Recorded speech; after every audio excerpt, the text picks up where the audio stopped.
Hi friends, అందరూ నా పేరు సైక్మాన్. టుడే మన రివ్యూ దేని గురించి అంటే మిరాయి ట్రైలర్ అయితే ఇప్పుడే రావడం జరిగింది. చూసా ఎలా ఉంది ఏంటిదో మన వీడియోలు తెలుసుకునే ముందు ప్లీజ్ నా ఛానల్ని మాత్రం ఖచ్చితంగా సబ్స్క్రైబ్ చేసుకొని చూడండి అండ్ వీడియో మాత్రం లాస్ట్ వరకు చూడండి and please support my YouTube channel.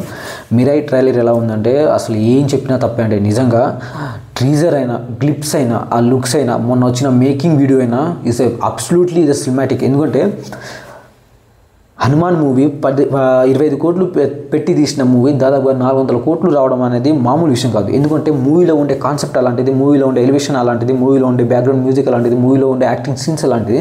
And ఇప్పుడు చూసుకున్నా అవి ఏం తగ్గకుండా ఇప్పుడు చూసుకున్నా తేజ గారు మిరాయి మూవీ అసలు ఇట్స్ వేరే లెవెల్. మొత్తానికి అసలు మొన్న వచ్చిన మేకింగ్ వీడియో ఎలా ఉందంటే నిజంగా స్టంట్స్ అనేది ఇలానే చేస్తారా ఏంటిది, అసలు మనం అనుకున్నాం డూప్స్ అలా ఉంటాయి కదా, అలా అనుకున్నాం. బట్ ఏంటంటే అలా ఏం లేదు. But is one of the excellent trailer. September 12కి అయితే రిలీజ్ అవుతుంది. మామూలుగా లేదు, పిక్చర్ అయిపోతాం. లాస్ట్కి శ్రీరాముడు రావడం అనేది చాలా అంటే చాలా గొప్ప. ఎందుకంటే హనుమాన్ మూవీలో కూడా ఇదే కాన్సెప్ట్ జరుగుతుంది. లాస్ట్కి హనుమంతుడు రావడం అండ్ ఈ యొక్క మిరాయి మూవీలో కూడా లాస్ట్కి శ్రీరాముడు రావడం అనేది చాలా అంటే లోడింగ్ అవుతుంది, ఖచ్చితంగా లోడింగ్ అవుతుంది. 500 crores ఈ మూవీకి మాత్రం ఎటుపో నిజంగా పాజిటివ్ టాక్ అనుకో వచ్చిందా. ఇప్పుడు మన కలిగి 1000 crores 1200 crores దాటిద్దని ఎవరైనా అనుకున్నారా? చెప్పలేం. ఎందుకంటే మూవీ ఏ కలెక్షన్స్ ఎలా వస్తాయని తెలియదు. బట్ ఏంటంటే ఈ ఒక్క ట్రైలర్ చూసుకుంటే అసలు హ్యాండ్స్ అప్ టు అసలు స్టోరీ సెలెక్షన్స్ ఎలా చేసుకుంటాడో ఏంటో కూడా తెలియదు. కానీ వేరే లెవెల్ మొత్తానికి అసలు పీక్స్లో ఉన్నాయి. ట్రైలర్ అయినా, రియాక్షన్ అయినా, బీజిఎం మనకు తెలిసిందే. కార్తిక్ ఘట్టమనేని డైరెక్టర్.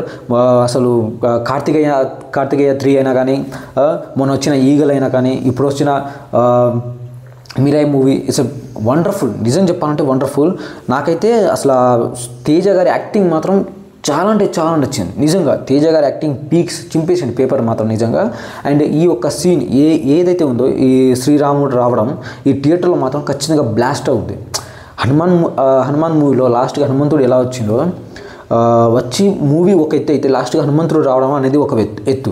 ఈ మూవీలో తేజ గారి యాక్టింగ్ ఒక ఎత్తు అయితే, బ్యాక్గ్రౌండ్ మ్యూజిక్ ఒక ఎత్తు అయితే, మంచు మనోజ్ గారి యాక్టింగ్ ఒక ఎత్తు అయితే, లాస్ట్కి శ్రీరాముడు దేవుడు రావడం అనేది కూడా ఒక ఎత్తే. నిజం చెప్తున్నా.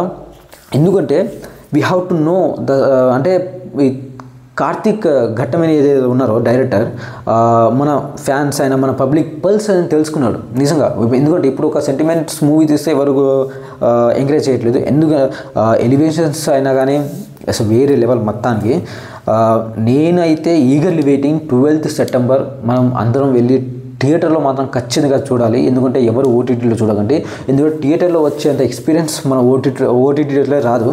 అండ్ మీకు ఇలాంటి వీడియోస్ ఇంకా కావాలంటే, ఇలాంటి ఒక ఇన్ఫర్మేషన్స్, ప్రతి ఒక్క మూవీ ఇన్ఫర్మేషన్స్ మీకు కావాలంటే ప్లీజ్ నాకు సపోర్ట్ చేయండి. అండ్ పెద్ద మూవీ గురించి నేను ఫ్రీగా టికెట్ ఎందుకు ఇచ్చాను ఏంటిదో కింద లింక్ ఇచ్చాను, వెళ్ళి చూడండి. అండ్ నా యూట్యూబ్ ఛానల్లో కూడా ఉంటుంది. అండ్ ప్లీజ్ వెళ్ళి చెక్ చేయండి. అండ్ చాలా అంటే చాలా బాగుంటుంది. అండ్ ప్లస్ నా ఛానల్ని మాత్రం ఖచ్చితంగా సబ్స్క్రైబ్ చేసుకొని చూడండి.